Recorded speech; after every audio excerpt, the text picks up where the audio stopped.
Buenos días.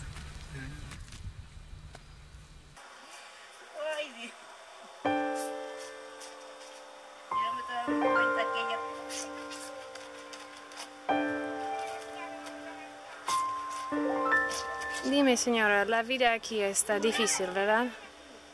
La vida está dura, y principalmente para la que no tenemos ayuda, más que la de Dios. Está dura la situación. It is a country of great contrast, where tourists come to beautiful beaches to escape their cares.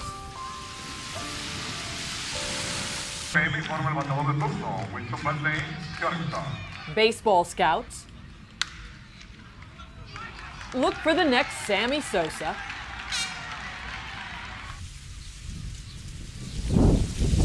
And incredible fields of green provide sugar for your morning coffee.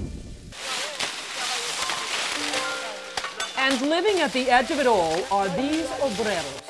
Most are Haitians who leave their homeland where there are no jobs in hopes of finding a better life. Instead, they trade one kind of poverty for another. They're some of the poorest people in the Western Hemisphere. They don't own their property, they can't really travel, they don't have the money to travel, they have to buy their food from company stores, and they're in many ways, they're worse off than they would be in Haiti. Experienced workers receive about $2 a ton for the cane they cut, about $75 a month for working 6 or 7 days a week, up to 12 hours a day. Not nearly enough to support families that typically include 4 or 5 children living in small shacks in villages called bateyes.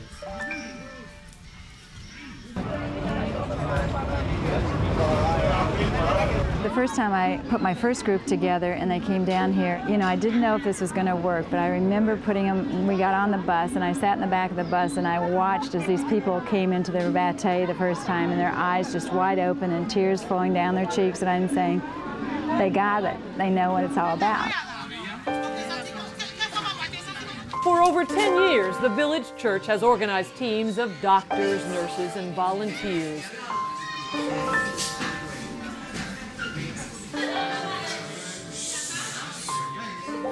to try and make a difference.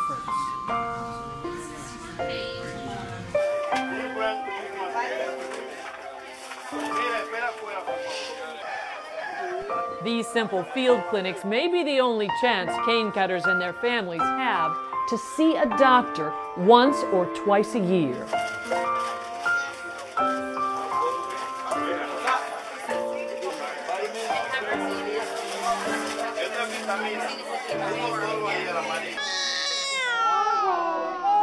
Most of the complaints from the moms are that their babies are sick, they aren't eating well, that they themselves are tired and they have a lot of pain, aches and pains, and you would too with this kind of life. If you look around the village here, you can see it's a very hard life.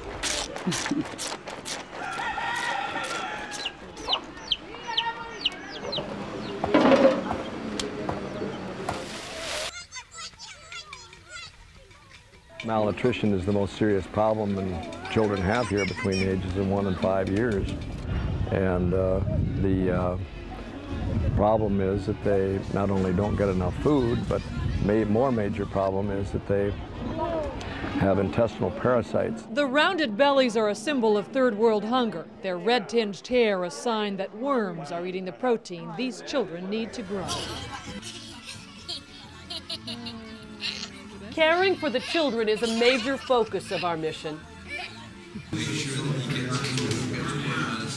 Dr. Tony Deal started a malnutrition prevention program for children ages 1 through 5. Thanks to a number of generous contributors, many children are receiving medicines to kill the parasites and vitamins to help their brains get all the nourishment they can during this critical development stage. We now have about 670 children on the program in 16 different bateyes. We're hopeful to be able to expand this.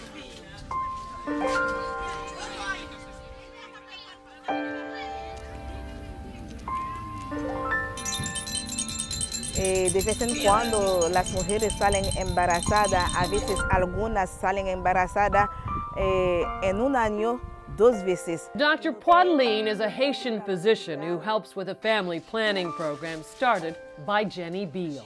We knew as an American culture that to lift any culture up, you need to empower the women.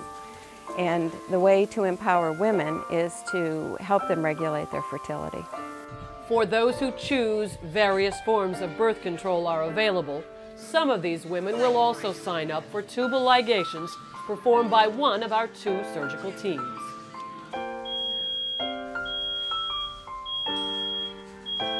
The other team will treat dozens of patients. I think it's better. Mejor. Mejor. For all kinds of problems.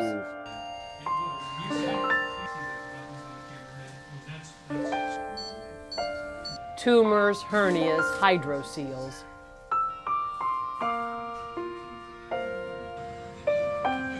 Life-changing experiences for the patients as well as the people who help them. This gentleman to my right had a very large, approximately a 6 by 7 centimeter lipoma removed from the frontal portion of his head. I don't know how many years he's had that, but it is all gone. He's perfectly flat. The wound looks like it's healing fine, and you know, just brings tears to your eyes because this is really a cool day for us.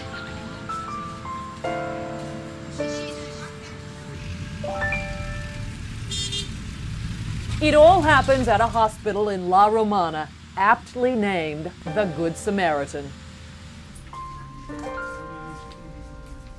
And it was this place and a group of village teenagers like these who long ago laid the foundation for this project. They helped build this hospital,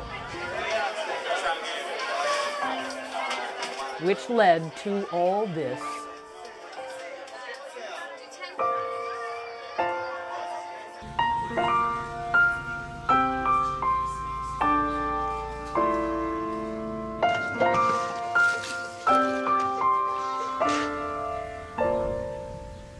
Our program has expanded over the last 10 years. Individual donors and groups now support local health promoters who live in the bateyes. They receive basic training and equipment to care for their communities when the medical teams are not there.